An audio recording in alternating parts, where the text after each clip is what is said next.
অসংখ্য মানুষ এখান থেকে ট্রিটমেন্ট নেয়, সুস্থ হয় আপনাদের দোয়ায়। আপনারা এভাবে দোয়া করবেন। সবাই ভালো থাকবেন, সুস্থ থাকবেন।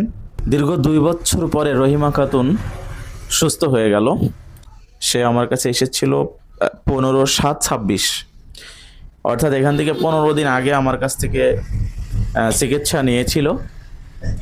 আমি তাকে চিকিৎসা করেছিলাম, এই প্রেসক্রিপশনটা করে দিয়েছিলাম, এবং হচ্ছে যে আজকের আবার এসেছে, আমি এটা আবারও রানিং করে দিয়েছি। আশা করি স্থায়ীভাবে আরও সমাধান হয়ে যাবে।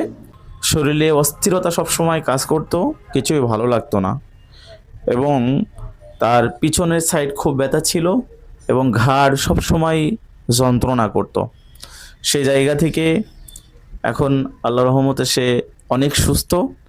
তার পিছনে আরেকটা সমস্যা ছিল, তার 2জন বদজিন ডিস্টার্ব করতো তাদের ছাদের উপর থেকে, মানে ঘুমের মাঝে, স্বপ্নের মাঝে বা এমনি সময়ে তার ডাইনে বামে চলাচল করতো। সেই সমস্যাটাও আমি আল্লাহর রহমতে ক্লিয়ার করেছিলাম।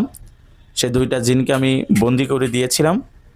উভয় চিকিৎসার মাধ্যমে সে সুস্থ হয়েছে আল্লাহর রহমতে। তো এখন তুমি কেমন আছো? ভালোই আছি। আমার ভেতরে অনেক 2 বছর ধরে অনেক ভয় কাজ করতো, সেটা থেকে আল্লাহর রহমতে ভালোই আছি। ঘাড় কষ্ট, পিঠ অনেক ঘির লাগতো, হ্যাঁ, অনেক ভয় লাগতো, সেটা আল্লাহর রহমতে ভালো হয়ে গেছে। শরীরে অস্থিরতা বা ব্যথা এগুলা, শরীর অসুস্থতা সব আল্লাহর রহমতে ঠিক আছে এখন। শরীরে অত্যন্ত ব্যথা ছিল, তাই তো? জি, সেগুলো থেকে এখন মুক্ত। আল্লাহ। আপনারা সবাই দোয়া করবেন ওর জন্য, যেন ও সুস্থ হয়ে যায়।